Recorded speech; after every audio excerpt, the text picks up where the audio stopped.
Today is Sunday, the 8th of August. 8th until this year. 8th of August, Kunoraswa Marara. Saka ndikuenda nemi kunokurakidza kwatinorasira Marara. Mungoona kuti kaprocess kacho kakaita sei. Marara asiri anocollectwa every week because every week panbin iri negeneral, iri nerecycling, then iri negarden waste. Then I am a bottle no recycler wega ku bottle bank. Saka I will take you with me. Mungoona process yacho kuti yakamira sei.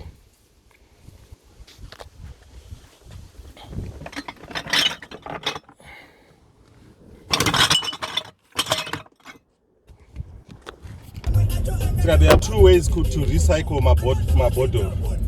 So the first way, pama local shops mamwe, pana my bottle bank. So I'll quickly show you those. My bottle bank de kuti unoenda uno banka unoisa mabotoro ako bin for recycling. So it's aniswa according to color. Saka zvinabasa kuti tine chivharo here kana kuti rakasviba here unongonoisa according to color. Kana saka une clear bottle unongoisa muri clear, kana une brown unongoisa muri brown. I'll show you that quickly. Pama shops apa pane iyoyo. Then ku main recycling center kwandiri kuenda kwandine appointment for just because of COVID. Before you never needed to have an appointment for going to recycling center. But this is our local bottle bank. This is our local shopping center. Kangori ka shop kari panapa ne pharmacy ne fish and chips. So this is our local bottle bank. Yamakuona issue. So nchangobuda donongo isa mabotoro imomo anyway kutora kuti ndisazoisire uku. But ndichasiya phone iri pairi papa.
Right, so that's the local bottle bank.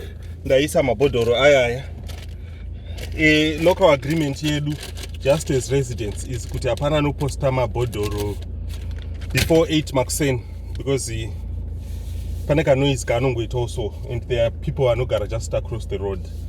Saka just not to inconvenience them. Vakarara tunoposta after 8. Even though I've seen like pamtemo chayo. So shinda kwenda ku main recycling center. Kwandine appointment ya 2:05. Hopefully ndosvika on time. Ndakanonoka, normally they are quite understanding. They are not that strict. As long as your car, because you know register online, wesa number plate yemota yayo chayo so rasa nayo.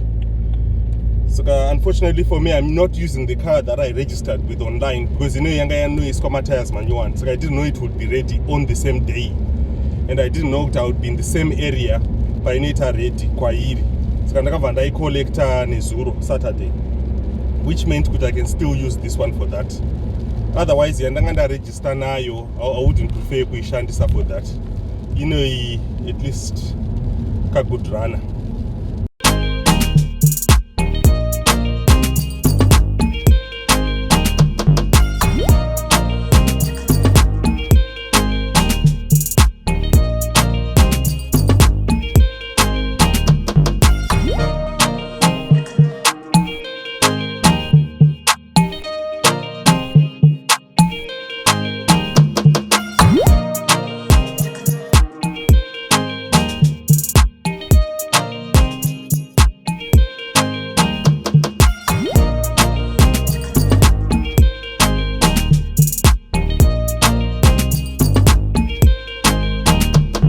vanhu vanenge vakuita last minute shopping vasina maopportunity ekushopa pakati peweek vanenge vakunoshopa zveweek saka marodhi akuti one day mota normally kunenge kuri a bit quieter than this.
Am I okay to go in? 2:05.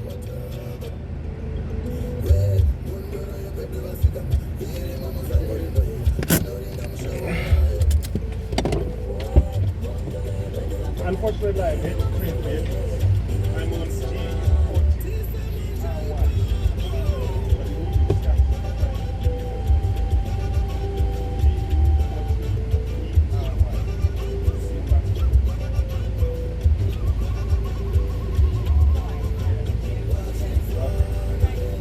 Thank you.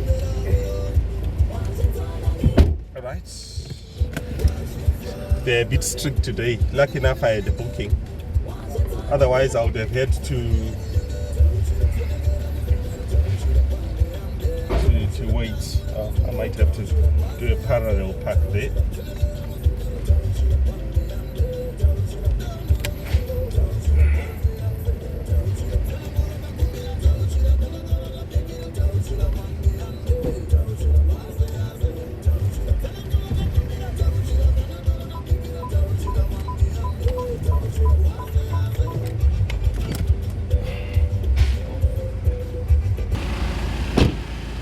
Apa ndo pancharasa zvisingarecycliwe saka zvakawanda zvandinazvo zvakangosiyana siyana.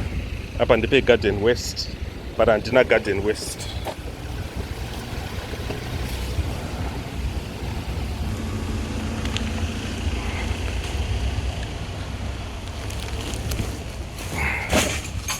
That's gone.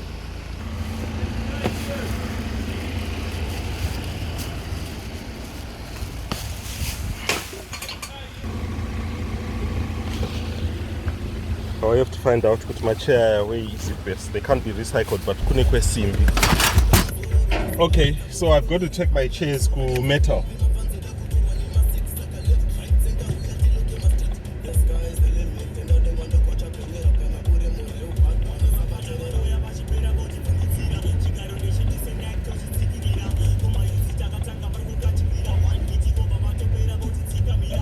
Metal Pacha Pastombo, it's the next one. I hadn't realized that I could just have walked with them. But anyway, I'm here now.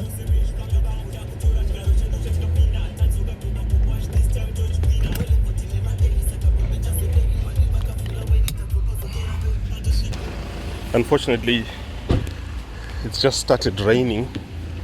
So, but anyway, I don't think I'll get that wet. So, my chair, SR3, then a shoe rack.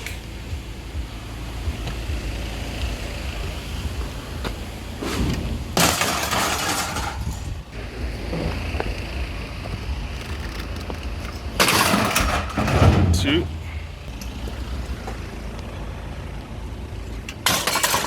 Three. Saka up and dope scrap metal. That's where I put them. Oh, I've got a shoe rack as well.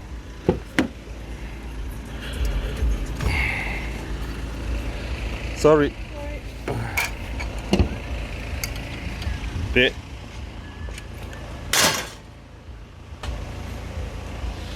My tires are no young. Hardcore rubble. So we are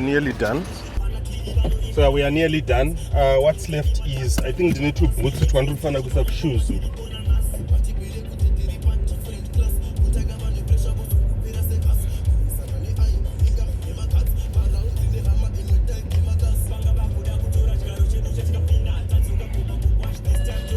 And the site information if you want to know what goes where. Kabuthi Kagak and site information.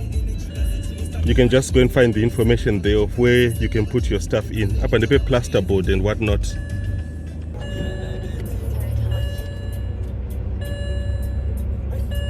So this is sort of the setup. Yamurgona yoyi. Yekutijo plasterboard, garden waste, wood. Jagangodzogorodza zviri on the other side. Waste that cannot be recycled. Garden waste, wood, plasterboard.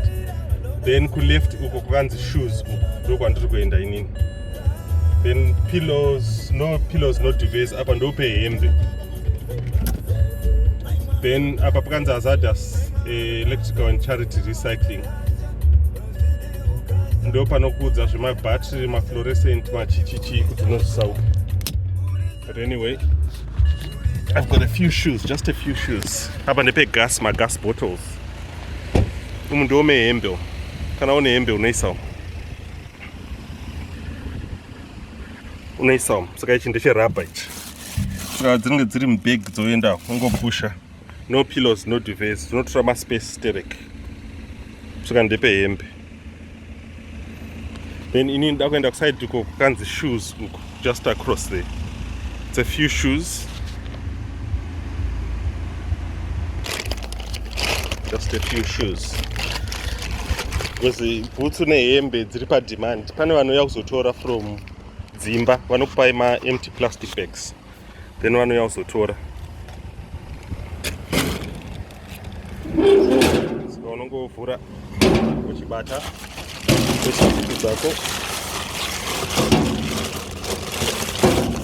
Then uchivhara zvatopera. Zvese zvatanchitaura zvemafluorescent zvinoenda household communal recycling, maplastic, machichi zvinoenda kumwe, nemapendi zvinoenda all sorts of different places. Kuseri uko kunoenda mabhatiri, mabhodhoro. Kana une mabhodhoro awaunza kunoko, this is the bank repanapa. Saka ukaunza mabhodhoro ebrown anoenda green ari clear, majority anenge ari clear, that's why ari uko. Kuti zvinosanganisira akawanda acho emafuta echichichi, but edoro zvese every bottle unogona kuisa imomo anyway. Otherwise I think we are nearing the end of this visit yepanapa.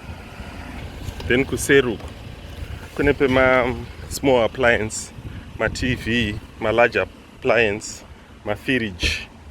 Saka zvinozorasirwa kunoko. Apa pane ma microwave. Saka zvimwe zvacho unorasa apa mabhatiri inenge iri pile. Izvi zvakadai so izvi ma washing machine nechichi unozorasira kunoko. Okay. I think tapedza, the only other place apana, I think tapfuura zvese. I think we've done. So guys, thanks for coming with me on this journey. Tapedza kuita recycle. Saka pane tsvina inotakurwa kumba, then poita tsvina yekuti havatakure kumba, zvichidependa nenzvimbo yaunogara. Zvakawanda zvinotakurwa zvese, tingangoti zvese zvinotakurwa hazvo, but kana une ma-appliance, ma-large appliance, it's either unounza kunoku kana kuti unoudza cancel yoyo yazokolekta kubva kwako. Zvimwe zvese zvinoiswa mumabhini unoisa mumabhini, zvemugarden munongoiswa mubhini raya mabhini andakurakidzai. But everything else, zvinenge mabhatiri kana kuti ma-used oil kana kuti ma-hydraulic fluid nechichi, zvinouya kunoku, unozviunza wega kunoku. Mabhodhoro unoisa bottle bank. Dzimwe nzvimbo mabhodhoro vanokolekta. unopiwa bhini remabhodhoro chinenge chibasket so chaunongoisa mabhodhoro ako. Saka thanks for coming with me on this journey. I think nichabva nangogadzira ka short video kanoratidza ka shopping experience kekunoko. Saka that's the end of this one. Bye.